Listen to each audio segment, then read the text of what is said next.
Thank you, Danny. I appreciate it, and I appreciate your advocacy. And I want to put some context on what you just spoke about. So over the last year, all we've thought about, spoke about is COVID-19, its consequences. That includes its consequences on mass transit. But I want to rewind a little bit further back because many of us were fighting since before the pandemic hit to increase funding for the MTA.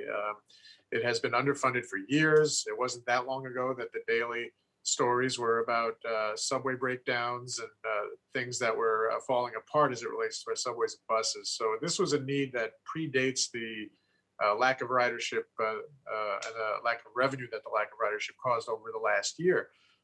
So here we are now. The pandemic hits, people stop taking the subways, and the federal government does come in to help in a huge way. And so we definitely appreciate what they have done. But there are needs beyond just taking us back to where we were a year ago. And so that's why here at the state level, we cannot just allow the federal aid to give us an excuse to pare back state aid. We're accomplishing nothing if we take that money and then just lessen the dedicated commitment that the state has made. I'm proud that my colleagues in the Senate, I know Senator Hoylman, I think, is going to be on this call as well. But I'm proud that we, in our proposal that we passed last week, said we're not raiding any money from the MTA. And in fact, we're going to do what we should have been doing for years now, and that is increase our commitment to mass transit.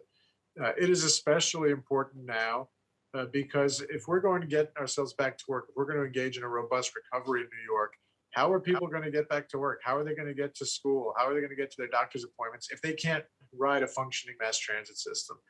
And so that is what our commitment has been. The worst thing we can do right now, and there's a lot of talk about tax hikes. We favor taxing the wealthy to do a lot of the things such as fund mass transit. But if all we're doing is forcing the MTA to raise fares because we're not giving them enough in state aid, then make no mistake about it, that's just a tax on working people. That is a tax on the people who can least afford it. And so when we're looking at people that have done very well over the last year, despite the economic hardship so many others have faced, it's only fair to say they should help fund this recovery. They should help get our mass transit system back on track and do so many of the other things that we're trying to do. We've got about a week and a half left until this budget is due.